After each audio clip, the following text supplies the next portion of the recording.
Financial Argument. Follow us on YouTube.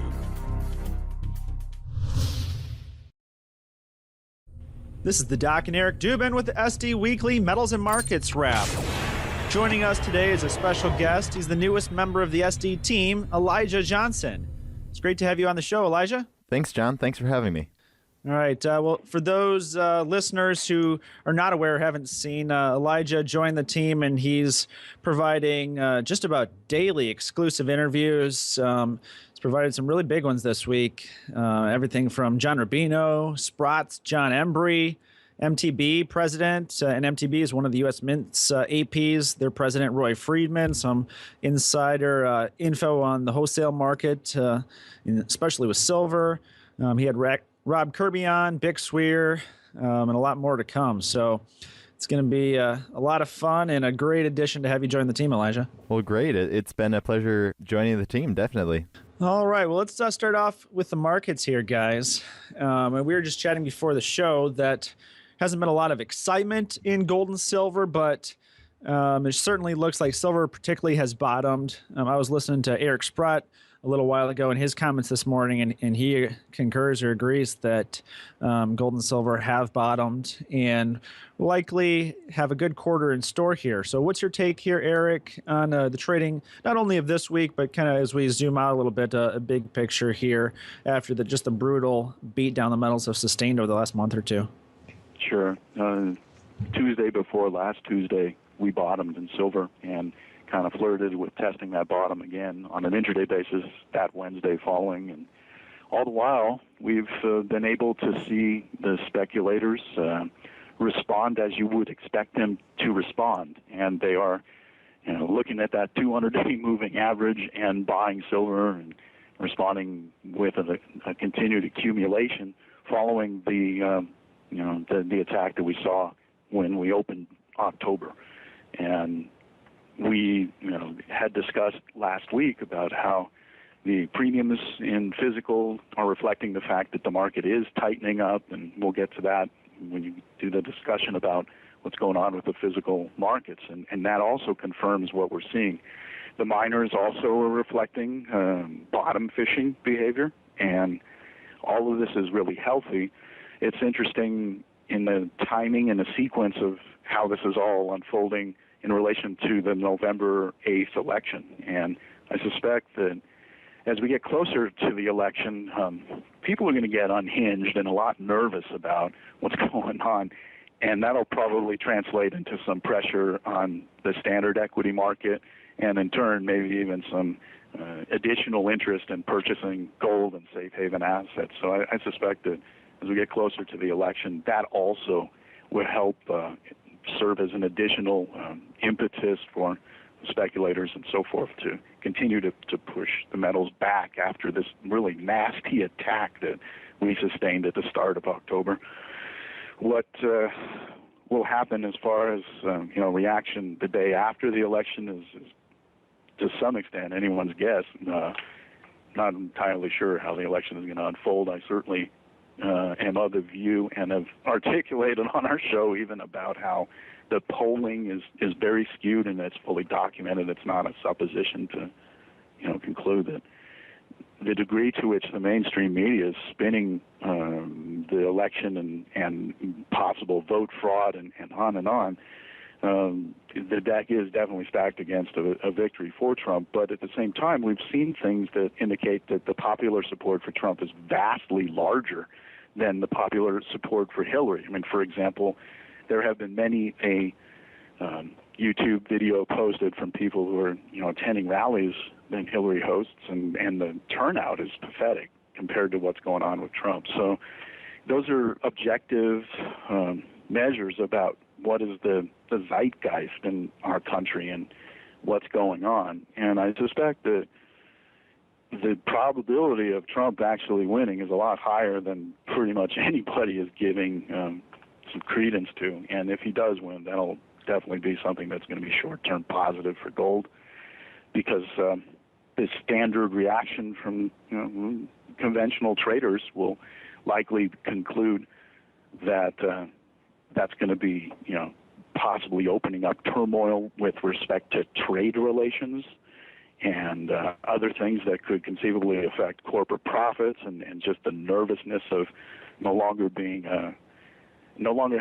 the opportunity for Hillary to carry on with policies that have, in fact, been the norm for many a year. So that kind of change will possibly, and highly likely, in fact, if Trump were to win, shift markets around in the week, 2 weeks following the election.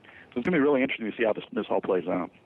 But as far as next week is concerned, I think that we're probably going to see a pretty decent week. And as we move closer to the election, after this big attack that we had early in October is further in the rear view mirror, and we'll probably continue to drift on higher with precious metals, in part because people are, in fact, pricing in uncertainty when it comes to what's going to happen on November 4th. I was just going to add regarding the election, I think I would agree with you that I think it's a lot higher chance than people are saying that Trump could actually pull it off and win the election. I'm hearing that the polls, they're oversampling Democrats, and I know they've done that in the past, for example, in 2008 and 2012, because the fact is that there's more Democrats in the country. But in this situation, it seems like there was, in 2008 and 2012, there was a lot of enthusiasm behind Obama, and that may be part of the reason why more Democrats showed up to vote. But in this election, it seems like there's almost no enthusiasm behind Hillary, and there's a lot of enthusiasm behind Trump. So I'm thinking that might impact voter turnout. And the other thing, one of the things, just a anecdote that I experienced, I report for my college news station. I went to a Trump rally, I think it was back in March or something, and I also went to a Hillary Clinton rally in Toledo, Ohio, just a couple weeks ago. And I think there was like thousands of people at the Trump rally. And when it came to the Clinton rally, it was in this like little kind of like pretty small room comparatively. And yes, there were people that couldn't get in, but it seemed like they had a small room just so that they could say, oh, there are people, waiting outside or waiting outside the doors, just trying to get in, to make it look like there are actually a lot of people who want to be at the rally. But I mean, the Trump rally was it was at an airport in an air hangar. There were thousands of people there. At the Clinton rally, I don't know, maybe 1,000 people showed up at most. It was amazing, the difference that I saw. Yeah. Yeah, and I've seen the same thing from an anecdotal perspective. In 2008, in the medical field, nearly every physician and medical person I knew was emphatically behind Obama. They supported Obama, and I mean, these are people that normally I was shocked or surprised that they were supporting Obama. And in this campaign, I kid you not, I met the very first real person who supports Hillary this week. And it was a 20-something millennial female who's a vegetarian and, I mean, pretty stereotypical hardcore Democrat supporter. But literally the first person I've met this entire campaign cycle who's called themselves a Hillary supporter is a real person, not associated with the media. And I've seen maybe 2 Hillary signs in our entire neighborhood, versus in 2008, everywhere you went, everyone was rallying and excited about Obama. So I certainly concur with you guys that there's not a lot of enthusiasm among the Democrat base for Hillary. Yeah, and your neighborhood has not really changed in terms of its demographics or whatever. I mean, it's an objective measure, even though it is anecdotal. But the number of video comparisons that we've seen I have seen at least 20 rallies documented where the differences between the two are just profound. As Trump quipped last night, that Al Smith Catholic fundraiser dinner was her biggest crowd of the year for 1,000 people. One other thing I was going to mention, like I said, I wouldn't be as surprised as a lot of other people would be if Trump ended up winning. I think it's possible that we could see another situation like Brexit when the polls are showing that one way and then we see, oh, wait, no, it ends up another way. So, on November 8th, maybe the polls are going to be showing that Clinton is ahead 3 points or something like that, and then everyone the evening or the morning wakes up and it shows that Trump has actually won by a large margin. Yeah. With the one caveat of in Brexit, in Britain, all the polls were done via paper by hand. In the U.S., quite a bit of the polling booths are owned by George Soros' company. So, the other thing too with Brexit that kind of impacted the way the polls were being interpreted by the market and all that. The bookie polls, the betting polls, and betting is just gigantic in throughout the UK. I mean, it's a very popular thing. That actually was informing the expectations about what was going to happen with Brexit, and the polling interpretation was incorrect. And part of the reason why there was this built-in assumption that the Remain camp would in fact carry the day was built on how people were interpreting what bookies were doing. And bookies have to deal with how to manage the risk of being a bookie. And the nature of the way bets were coming in changed the way interpretations of what was going on. And what I mean by that is that it isn't just a single vote for a single bet. It was, in fact, that the lion's share of the money that was going into the mosh pit of the betting pools was far more so reflecting the larger pockets of people who were, in fact, financial interests and other people who had vested interests, and in fact, the Remain camp carrying the day. And those folks were coming to the mosh pit of these betting pools with far bigger pockets and making far bigger bets than the average, person who's just coming and then putting 5 pounds or whatever down and expressing their opinion in the betting pools throughout all of the UK. And that's what happened with the polling. And it's the reason why the polls had faked everybody. It had faked even me at one point. I didn't fully understand what was going on. This time around, when it comes to what's going on in America, I mean, we got manipulated polls, as we talked about before. We've got electronic voting systems that are just kind of squirrely and also being manipulated. We saw that even in the primary. I mean, it's documented that Bernie Sanders was hosed when it came to how electronic machines were processing votes in Arizona, for example. So all of these things are just, it's going to be a really weird election. And then ultimately, presidents are not elected by the popular vote. They're elected by the Electoral College in the United States. And there's a possibility that a lot of these quote-unquote electors that are serving in their capacity in the Electoral College may in fact go rogue and not reflect as much of whatever the media spin and popular sentiment is. And that's kind of been my baseline expectation as well, too. We'll see how that works out. But the fact that Trump needs 270 Electoral College votes to win is a lot easier of a prize, I suspect, for him to achieve than, in fact, dealing with the public vote, the popular vote, and how that may be manipulated and on and on. So this is definitely going to be one of the most interesting presidential elections of the entire history of the United States.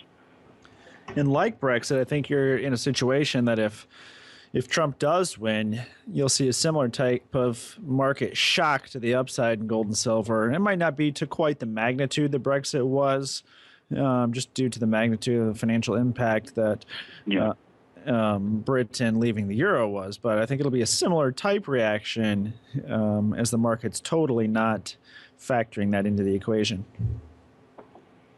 Yeah, we'll see. And if he does win, 2-3 months into his term, people might even begin to wonder whether or not he's going to put some pressure on the Federal Reserve and maybe even put some brakes on the liquidity insanity that comes from our financial system. I mean, that's a possibility. He has intimated pretty negative views about the Federal Reserve and the nature of just the credit system and how it's gone kind of cuckoo.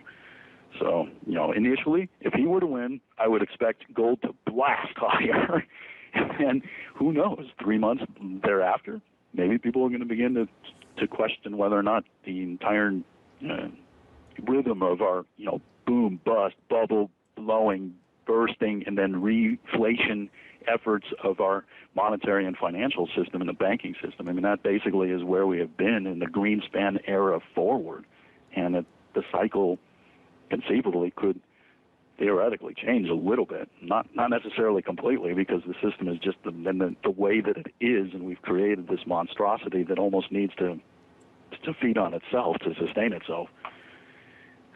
Good thing that none of us are going to be president of the United States. So if you weren't already rooting for Trump, if you like gold and silver, sounds like you'd be excited if he wins. All right. Well, it should be interesting 2 or 3 weeks to be sure, with all the daily revelations about each of the candidates. I can only expect that to exponentially increase here as we get down to crunch time. So grab your popcorn and take a seat. It's been a clown show, and I expect that to continue. Men not punch each other out, though, in debate. No fist fights. No. But let's talk a little bit about the markets, some more here, and what we've been seeing on the physical side. And again, Elijah, you talked with Roy earlier in the week, the president of MTB Coins, and what we've been seeing at SD Bullion is continued record-breaking sales month after month these last 3 or 4 months. I mean, it's mid-October, and we've nearly doubled what our entire 2015 sales were. Silver Eagle sales were pretty large again this past week. Pulling up the numbers here. 1.475 million Silver Eagle coins sold this past week. That brings October Silver Eagle sales to 3.425 million, and year-to-date sales to just over 34 million coins.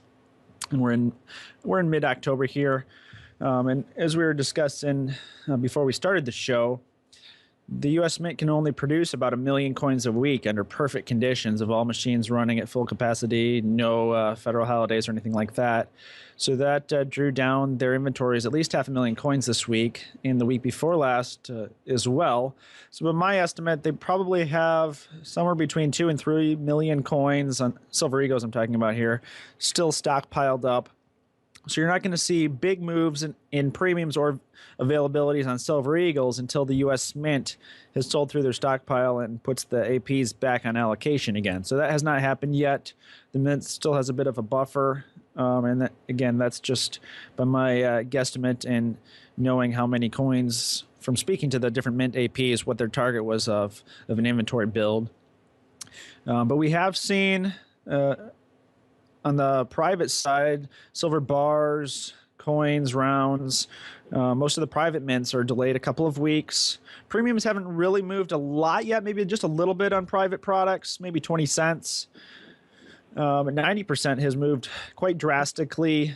Really, in the past 2 weeks, it's jumped about $1 on the wholesale side, and it's getting really hard to find any 90% in quantity. So, and about 2/3 of that jump was last week, right? And then third roughly this week. Yeah, it continued this week. I think it jumped probably about another 40 or 50 cents this week on average on wholesale. It depends on the wholesaler, how much they had, and what big orders they took. But it definitely continues. Prices continue to rise on the wholesale side, and you're actually seeing the retail prices start to jump quite a bit here this week. We're forced to raise our prices at SD Bullion because wholesale prices jumped above what we'd been selling retail at. And again, as we pointed out about 4 or 5 weeks ago, 90% is always the inflection point. So we'll see. Again, the trend has continued with the 90%. The premiums continue to rise, and supply continues to shrink in the 90%. So the inflection point came exactly when you'd expect it. I mean, that's when we bottomed in silver. It came in that same week, too, which is very encouraging to see.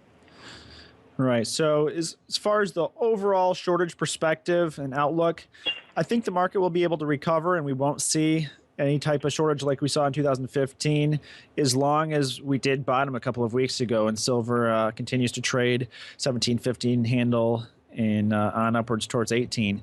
If we were to see any further weakness, if we saw a 16 handle in silver, the Mint would, I think, most definitely burn through those final couple million coins, and we'd see an interesting situation again in silver. But if silver continues to kind of bottom range trade here and then start to move higher, I think both the U.S. Mint and then the private mints will be able to keep up with demand, and you won't see a drastic shortage like we saw in 2015, which is great for retail investors. Do you think that the typical retooling and changing of dies and a shutdown that the Mint would do towards the end of the year, as we've seen, year after year, set up a possible scenario where if we were in fact seeing 500,000 extra coins being sold on a weekly basis or more going forward, and it's definitely possible, that how likely would it be that the Mint would possibly change their dies and turn off production? I mean, do you think that we can in fact estimate where they are when it comes to their own inventory management and those kind of decisions that they may be making going forward based on the behavior that they've done in the past? Well, for the short term, the answer is yes. Long term, I think probably not. Because I think one thing that's a little bit misunderstood, or not, maybe not even misunderstood, but not well understood from the silver investing public is, yeah, sure, it does not take 4 or 6 weeks for the Mint to flip dies. But the Mint, what the Mint is also doing is, for whatever reason, the Mint likes to have an inventory. So they're actually minting 2017 coins during that period so they can build up an inventory. They're just not taking orders until the end of 2017. And typically the APs will take pre-orders for the 17 coins during that time, and then it really just turns out to a gut estimate or guessing game of how many coins is the Mint going to produce, and they know the Mint's normal weekly output versus their guesstimate of how many coins all the other APs have taken over that period. And most of them want to be conservative. So premiums are a little bit higher than normal during that period because it's the whole process is a little bit opaque and it's a little bit of guesstimate, and they don't want to be caught on the wrong side. Mm-hmm. So the answer in the short term is yes, it definitely could impact it a little bit. Long term, probably not as much because they're still producing coins. Like if you look at any January in this past decade, January's numbers are either the highest for the year, if not very close to the highest sales month for the year. And a lot of that is due to the fact that a good portion of December, they're actually minting to the next year's coins, and they're just not taking orders until at some point in January. Well, Elijah, we wanted to give the listeners a little bit of insight into your background and what makes you tick here. You're definitely not the average investor or a proponent of gold and silver, a youngster still in college. Most have never even heard of gold and silver. The average Silver Doctors reader is, I think, probably a 40 to 60-year-old. So give us a little bit of your background. What made you interested in gold and silver and get into the markets? Yeah, well, I've been interested in money and coin collecting for a long time, pretty much as long as I can remember. I have a lot of different interests, and they kind of cycle around. And once in a while, I've been interested in coin collecting.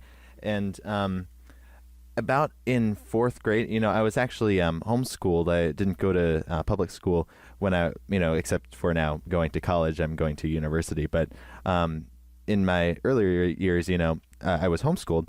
And in about 3rd or 4th grade, I believe, I wondered, I was interested in coin collecting, and I was wondering, how is money created? And I wanted to, one of the things we did, as homeschoolers is just, start writing a report on something you're interested in.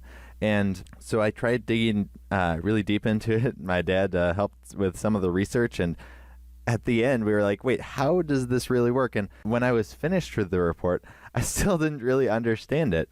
So many, many years later, this was probably now about 5 years ago from today, I was interested in it again, and I was like, let me just get to the bottom of this. And I learned about the Federal Reserve and how they can basically create money out of nothing, and how the Federal Reserve is kind of like a pseudo-government agency. It's an agency within the U.S. government, but it's not part of the U.S. government, and it actually has shareholders, which are the member banks. The banks in the United States are the shareholders of the Federal Reserve, so it's almost like a private organization that's creating this money, and that the government doesn't even really create the money. The Federal Reserve lends the money to the government.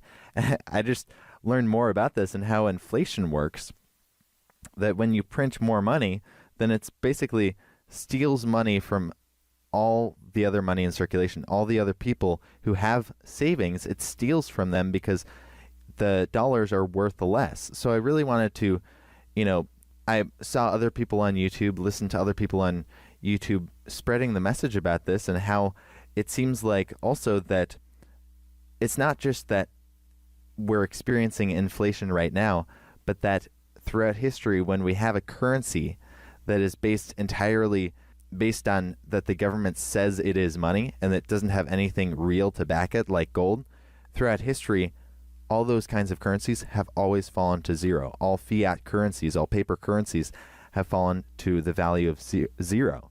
So I really wanted to just share this with people and spread the message of how to prepare for the financial crisis that I think is coming. So I started a YouTube channel about 4 years ago now, and I started interviewing financial experts, and it's just really been great. The people I've interviewed have, posted the interviews on their website, and to get the message out more, and their viewers have then learned about me. So it's really they've really helped me grow my channel and really spread the message. Right now I have around 30,000 almost 30,000 subscribers, and just recently I started working with Silver Doctors, your team, and I'm producing the interviews Monday through Thursday, and on Friday, what we're doing right now, this SD metals and markets update we have. So every day for Silver Doctors now, every weekday, there's a new interview on their YouTube channel. And your work is wonderful too. It's been really wonderful to watch the growth of your YouTube channel and all the wonderful people you're interviewing. It's very insightful. So I'm definitely thrilled to see you come on board and see the expansion of the content that Silver Doctors is putting out every week. Yeah, it should be a lot of fun, guys. Definitely. It's really been exciting so far, and thank you so much for the kind words, Eric. All right. Well, we're excited about Elijah joining us. Again, tune in daily for his exclusive interviews and content on Silver Doctors. You can click on the SD podcast link at the top of the site and find all that daily exclusive content. So for the doc, Eric Dubin, Elijah Johnson, thanks for tuning into this week's SD Weekly Metals and Markets.